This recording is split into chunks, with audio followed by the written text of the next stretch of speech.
అన్న రీసెంట్గా వెనిజులా అధ్యక్షుడిని మదురోని అమెరికా కిడ్నాప్ చేసిన విషయం తెలిసిన విషయమే. కానీ ఈ కిడ్నాప్లో ట్రంప్ దూకుడుతనం, అమెరికా అధ్యక్షుడు ట్రంప్ దూకుడుతనంతో చేసినండి. ట్రంప్ ఇలాంటి నిర్ణయాలు తీసుకొని కిడ్నాప్ చేశాడు, ఇలాంటి నిర్ణయాలు తీసుకుంటాడు, ఈ కిడ్నాప్ ట్రంప్ చేసింది అని అనుకోవాలా, లేదా ఎవరు అధ్యక్షుడిగా ఉన్నా సరే వాళ్ళు ఇలాంటి నిర్ణయాలు తీసుకుంటారు అనే దాని మీద విశ్లేషణ ఏంటి? నిజంగా ఈ చర్చ భారతదేశంలో జరుగుతుంది, మిగతా ప్రపంచవ్యాప్తంగా కూడా జరుగుతున్నది. ట్రంప్ వచ్చాక ట్రంప్ చాలా మూర్ఖుడు, ట్రంప్ రైటిస్ట్, ట్రంప్ దూకుడు నిర్ణయాలు తీసుకుంటాడని కాబట్టే ఇలాంటివి జరుగుతున్నాయని చర్చ చాలా దేశవ్యాప్తంగా, మన దేశంలో చాలా మిగతా చోట్ల కూడా జరుగుతున్నది. ఇది నిజంగా ట్రంప్ తీసుకునే నిర్ణయాలు చూస్తుంటే నిజంగానే ట్రంప్ కాలంలో ఉన్న వాళ్లకు ట్రంప్ ఇట్లాంటి దుర్మార్గుడు, ట్రంప్ లేకపోతే ఇలా జరగదేమో అని అనిపించడం సహజం. కానీ అమెరికా చరిత్ర తెలిసిన వాళ్లకు, అమెరికా గతం తెలిసిన వాళ్లకు ట్రంపే కాదు ఎవ్వరున్నా ఇలాగే జరుగుతుంది అనేది అర్థమవుతుంది. గతంలో అమెరికా అనేక దేశాలను ఆక్రమించుకొని దోచుకున్న చరిత్ర ఉంది అమెరికాకు. అనేక దేశాల అధ్యక్షులను హత్యలు చేసిన చరిత్ర ఉన్నది. ఆయిల్ కోసం అనేక దేశాలను విచ్ఛిన్నం చేసిన చరిత్ర అమెరికాకు ఉన్నది. అప్పుడు ట్రంప్ లేడు, అధ్యక్షుడు ఎవరైనా కావచ్చు.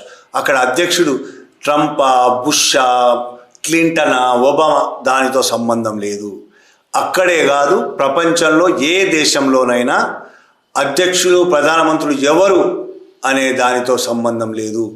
వాళ్ళు అక్కడ కార్పొరేట్ల, పెట్టుబడిదారుల మద్దతుగా ఉన్న ప్రభుత్వాలు ఎవరైనా సరే పెట్టుబడిదారుల ప్రయోజనాల కోసం మాత్రమే తాము పరిపాలిస్తారు ఆ దేశాన్ని.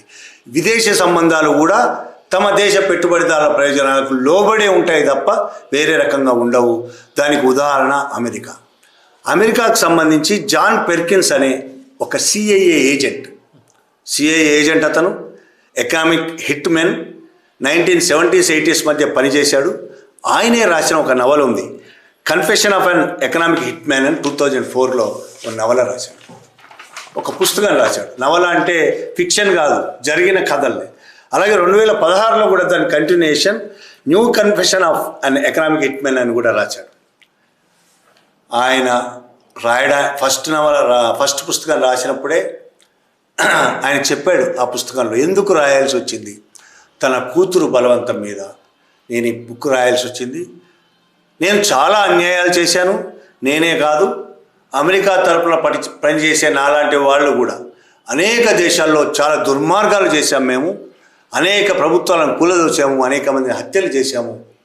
చివరికి నా కూతురు బలవంతంగా ఇది చేయకపోతే మనం ప్రజలకు అన్యాయం చేసిన వాళ్ళం అవుతామని చెప్పడంతో ఈ పుస్తకాన్ని రాస్తున్నానని రాశాడు.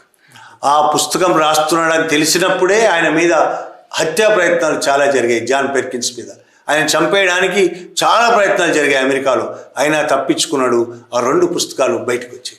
ఆయన చెప్తున్నది, ఆయన పుస్తకం చదివితే తెలుగులో కూడా ఆ పుస్తకం తెలుగులో ట్రాన్స్లేట్ అయ్యి వచ్చాయి. ఆ పుస్తకాలు కూడా ఎవరైనా ఇంట్రెస్ట్ ఉంటే ఆ పుస్తకాలు చదవచ్చు. ఆయన చెప్తున్న విషయాలు ఒళ్ళు జలధరిస్తుంది ఒక్కోసారి, అంత దారుణంగా ఉంటుంది. 1970-80ల మధ్య తాను ఏ దేశాల్లో ఇక్కడ అమెరికా తరఫున సిఐఏ ఏజెంట్గా పనిచేశాడు. సిఐఏ ఏజెంట్ వెళ్ళి అక్కడ ఏజెంట్గా పనిచేయరు. అక్కడ అమెరికాకు సంబంధించిన ఒక కంపెనీలో ఒక పోస్టులో జాయిన్ అవుతారు. వైస్ ప్రెసిడెంటో ఇంకోటో అంటే వాళ్ళ దేశంలోనే.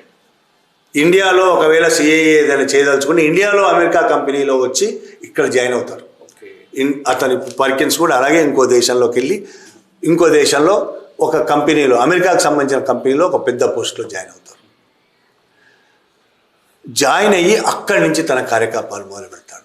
ఆ టైంలో 70-80ల్లో మనకు కూడా గుర్తుంది, IMF international monetary fund IMF ప్రపంచవ్యాప్తంగా అనేక దేశాలకు అప్పులు ఇచ్చింది. IMF భారతదేశానికి కూడా కొన్ని లక్షల కోట్ల అప్పులు ఇచ్చింది. అప్పులు IMF తీసుకోవద్దని, IMF పెట్టే షరతులకు తలొగ్గొద్దని భారతదేశ వ్యాప్తంగా అనేక ఆందోళనలు జరిగినాయి. కమ్యూనిస్టులు, లెఫ్టిస్టులు, సోషలిస్టులు అనేక మంది, అప్పుడు కాంగ్రెస్ ప్రభుత్వం ఉంది జాతీయ స్థాయిలో ఉన్న కాంగ్రెస్ ప్రభుత్వం IMFతో ఒప్పందాలు చేసుకుంది, లోన్లు తీసుకుంది. ఆ లోన్ల వల్ల భారతదేశం అమెరికా గుప్పెట్లో ఆ రోజే ఇరుక్కుంది. అంతకు ముందు నుంచే ఉన్నాయి పెట్టుబడులు. ఇక్కడ మెల్లమెల్లగా తన కంట్రోల్లోకి వెళ్ళిపోయింది. IMF లోన్ల తర్వాత ఇండియా కూడా తన గుప్పెట్లోకి వెళ్ళిపోయింది. ప్రపంచవ్యాప్తంగా కూడా అనేక దేశాల్లో IMF లోన్లు ఇప్పించడానికి, లోన్లు తీసుకోవడానికి సిద్ధపడని ఏ దేశం అవుతుందో ఆ దేశంలో ఈ CAA ఏజెంట్లు, ఇతను జాన్ పెర్కిన్స్ కూడా వెళ్ళి వాళ్ళను ఒప్పించే కార్యక్రమం చేస్తాడు. IMF లోన్లు తీసుకోవడం వల్ల మీరు ఎంత లాభపడతారు, మీ అద్భుతమైన మీ వెలుగొందిపోతుంది దేశం అని మభ్యపెడతారు. వినకపోతే నీకెంత లాభమో, వ్యక్తిగతంగా ప్రధానికో రాష్ట్రపతికో లేకపోతే అక్కడ మంత్రులకో వాళ్ళకి ఎంత లాభం, కొన్ని వందల కోట్లు లంచాలు ఇవ్వడానికి సిద్ధపడతారు. అమ్మాయిలను ఎరవేస్తారు. రకరకాల పద్ధతుల్లో వాళ్ళను లొంగ తీసుకొని అనేక దేశాల్లో IMF లోన్లు ఇప్పిస్తారు. బలవంతంగా లోన్లు ఇప్పించడం ఇది. లోన్లు ఇప్పిస్తారు. ఆ లోన్లు ఇప్పించడం అంటే లోన్లతో పాటుగా షరతులు ఉంటాయి. ఆ షరతులు IMF పెట్టిన షరతులకు లోబడి లోన్ తీసుకోవాలి. ఆ షరతుల వల్ల ఎప్పటికీ ఆ దేశాలు అమెరికా గుప్పెట్లో ఉండడం తప్ప వేరే మార్గం లేదు. ఆ షరతులు ప్రధానంగా ఆయా దేశాల్లో ఉన్న పేదల మధ్యతరగతి వర్గాల జీవితాలను నాశనం చేస్తాయి. సబ్సిడీలు ఎత్తేస్తే రైతుల సబ్సిడీలు ఇవ్వరు, పేదలకు సబ్సిడీలు. ఇప్పుడు రేషన్ అంటున్నాం, మన రేషన్ కార్డు మీద అటువంటి ఇవ్వడానికి వీల్లేదు. చాలా ఉంటాయి అట్లా. ధరలు పెంచాలి, అమెరికాకు మద్దతుగా దిగుమతులు ఎగుమతులు జరగాలి, అమెరికా ప్రయోజనాలకు మద్దతుగా, ఇట్లా చాలా ఉంటాయి. ఇట్లా IMF ఎంటర్ అవుతుంది, ప్రపంచ బ్యాంక్ ఎంటర్ అవుతుంది. దానికోసం ఈ ఏజెంట్లు చాలా పనులు చేస్తారు. అక్కడ ముఖ్యంగా పెట్రోల్ ఎక్కడైతే ఏ దేశాల్లో అయితే ఉందో, పెట్రోలు ఆయిల్ ఏ దేశాల్లో అయితే ఉందో, ఖనిజ సంపద ఏ దేశాల్లో అయితే ఉందో ఆ దేశాల మీద ప్రధానంగా అమెరికా కన్ను ఉంటుంది. ఆ దేశాలకు ఈ CIA ఎకనామిక్ హిట్మెన్లను పంపిస్తుంది. పెర్కిన్స్ లాంటి ఎకనామిక్ హిట్మెన్లను పంపిస్తుంది. అలా వెళ్ళిన పెర్కిన్స్ చాలా ఒక్కొక్క దేశం గురించి రాశాడు.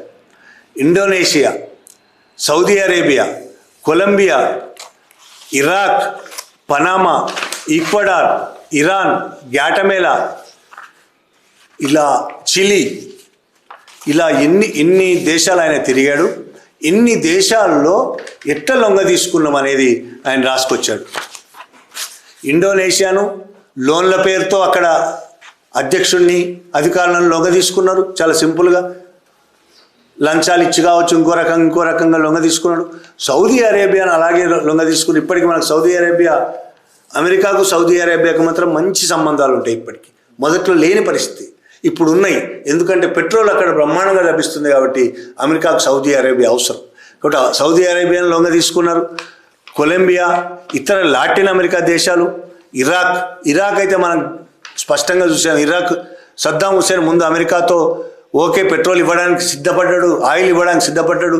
తర్వాత దాన్ని వ్యతిరేకించాడు. మా ఆయిల్ మా ఇష్టం వచ్చిన దానికి మేమే అమ్ముకుంటామన్నాడు. దాంతో ఇరాక్ పరిస్థితి ఏమైందో మనకు తెలుసు.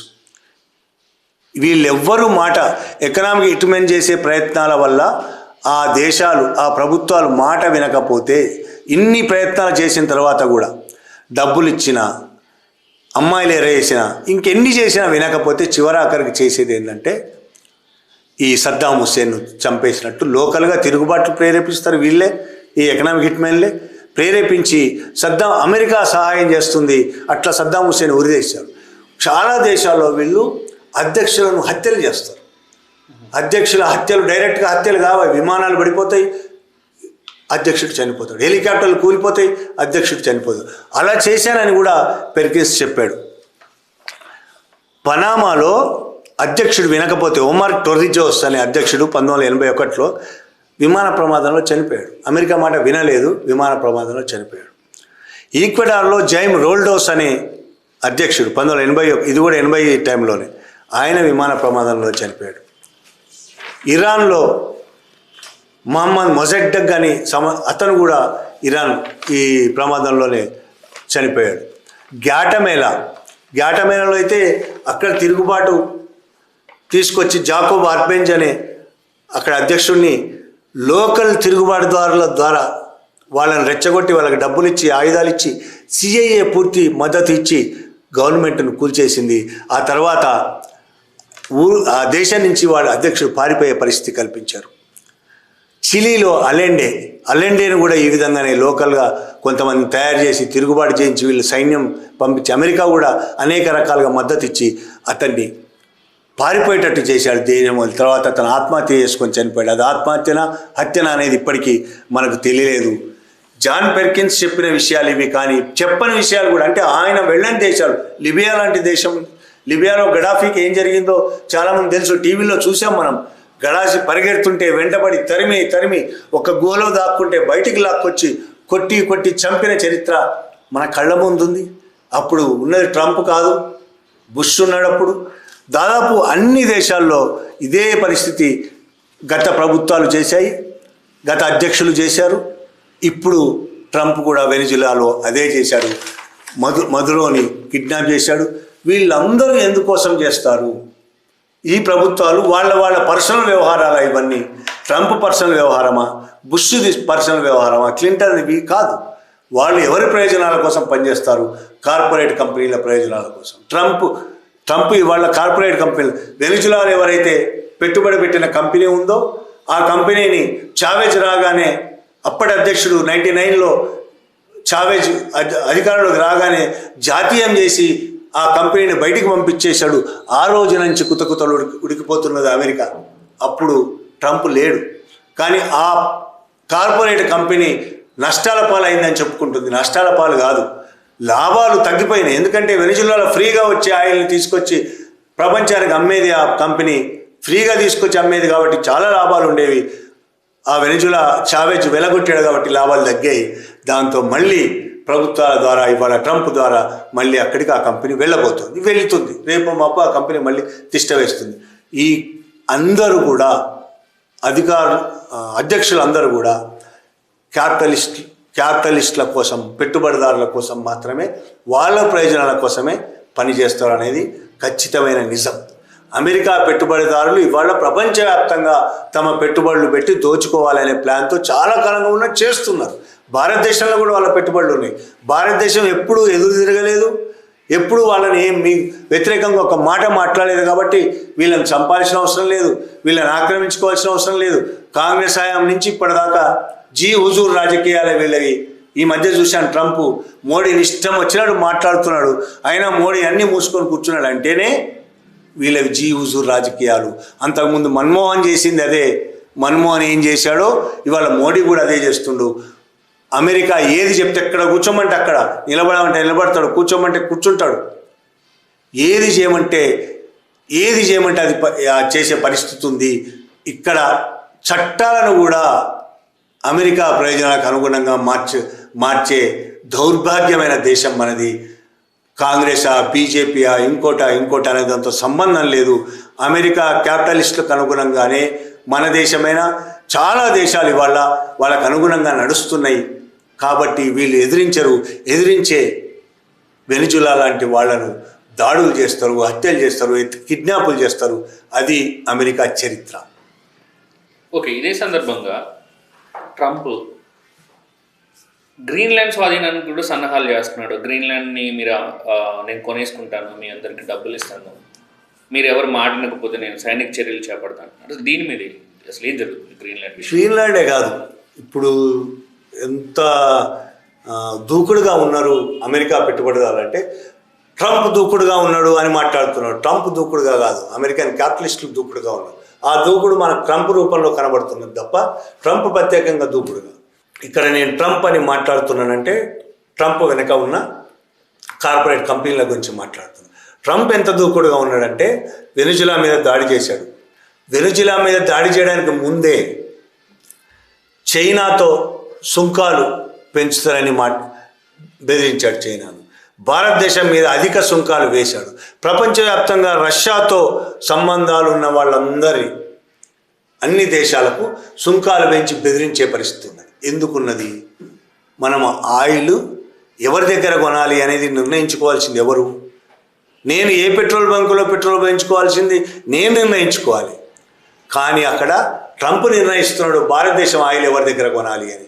ట్రంప్ భారతదేశం ఆయిల్ ఎవరి దగ్గర కొనడం అనేది వాళ్ళకేం లాభం అంటే అమెరికన్ క్యాపిటలిస్టులకు ప్రయోజనకరమైన దగ్గరనే భారతదేశం ఆయిల్ కొనాలి, రష్యా దగ్గర ఆయిల్ కొనొద్దు. కొంటున్నారు కాబట్టి బెదిరించాలి వాళ్ళని. ఏ విధంగా బెదిరిస్తున్నాడు? సుంకాలు పెంచుతాం, పన్నులు పెంచుతాం అని బెదిరిస్తుంది. చైనాను ఆ విధంగా బెదిరిస్తే నువ్వు ఏదైతే అది పెంచుకో, నేను కూడా పెంచుతాను, అది కూడా పెంచింది దిగుమతుల మీద. అమెరికా దిగుమతుల మీద అది పన్నులు పెంచుతుంది. కాబట్టి ఇప్పుడే కాదు, ఇప్పుడు కొత్తగా వెనిజులా మీద దాడితోనే కదా ట్రంప్ అంతకు ముందు నుంచే అక్రమంగా వలస వచ్చారని అనేక మందిని బేడీలేసి పంపించేశారు. ఈ విధంగా క్యాపిటలిస్టులకు కార్పొరేట్లకు ఏది లాభమో ఆ పని చేస్తూ చేస్తూ అది పీక్ లెవెల్కి వెళ్ళిపోతుంది. దానిలో భాగంగా వెనిజులా మీద దాడి చేశారు, అధ్యక్షుని కిడ్నాప్ చేశారు, ఇప్పుడు కొలంబియా మీద దాడి చేస్తా అంటున్నాడు. గ్రీన్లాండ్ నాకు కావాలి అంటున్నాడు. నాకు అది కావాలంటే కావాలి, దట్స్ ఆల్. అది చిన్నపిల్లలు చాలామంది చిన్నపిల్లలు మొండి పట్టుబడతారు. ఇది నాకు ఇది కావాలంటే కావాలని. ఇది చిన్నపిల్లలు మొండి పట్టు కాదు, ఇది చాలా ప్లాన్డ్గా ప్రపంచం మొత్తం మీద తన పెత్తనాన్ని బలోపేతం చేసుకోవడం కోసం చాలా ప్లాన్డ్గా, చాలా దుర్మార్గంగా అమెరికన్ సామ్రాజ్యవాదం చేస్తున్న ఒక దుర్మార్గమైన కుట్ర. బయటికి ఎన్నైనా చెప్పొచ్చు, వెనిజులాలో డ్రగ్స్ ఉన్నాయి కాబట్టి డ్రగ్స్ మాకు సరఫరా చేస్తున్నారు కాబట్టి మేము దాడి చేశామని చెప్పొచ్చు. ఇరాక్లో జీవాయుధాలు ఉన్నాయి కాబట్టే మేము ఇరాక్ మీద దాడి చేశామని అబద్ధాలు చెప్పొచ్చు. దాడి చేసిన తర్వాత జీవాయుధాలు ఒక్కటి కూడా దొరక్కపోవచ్చు, ఇక్కడ డ్రగ్స్ కూడా దొరక్కపోవచ్చు. అబద్ధాలు చెప్పి దాడులు చేయడం అనేది అమెరికాకు అలవాటు. ట్రంప్ అలవాటు అనట్లేదు, లేదు, అమెరికాకే అలవాటు. అమెరికా క్యాపిటలిస్టులు చేసే పనే అది. అందులో భాగంగానే ఇప్పుడు గ్రీన్లాండ్స్ స్వాధీనం చేసుకుంటారని చాలా దూకుడుగా ముందుకెళ్తున్నారు. ఏ విధంగానైనా ఒక్కొక్కళ్ళు ₹1,00,00,000 ఇస్తానంటున్నాడు. చెక్ ఇప్పుడే రాసి ఇచ్చేస్తాను, ఎంతమంది ఉంటే అంతమందికి, దేశంలో ఎంత జనాభా ఉంటే అందరికి ₹1,00,00,000 ఇస్తాను, ఇచ్చేయండి దేశం అంటున్నాడు. ఇవ్వకపోతే, మేము చెప్పిన ఒప్పందాలకు ఒప్పుకోకపోతే ఆ దేశం మీద దాడి చేసి గంటలో ఆక్రమించుకుంటా అని ప్రకటించుకుంది. ఇంత దుర్మార్గంగా ట్రంప్ పోతున్నాడు అంటే అర్థం, అంత దుర్మార్గంగా ప్రపంచం మొత్తం మీద తమ పెత్తనాన్ని సంపాదించుకోవడానికి, పెత్తనం అంటే వాళ్ళ దోపిడీ కొనసాగించడానికి, దోపిడీ మరింత ఎక్కువ విస్తరించడానికి అమెరికన్ క్యాపిటలిస్టులు చేస్తున్న పనిలో భాగమే ఇది. Thank you for watching. ఇలాంటి మరిన్ని విశ్లేషణల కోసం మన ఛానల్ సబ్స్క్రైబ్ చేసుకోండి.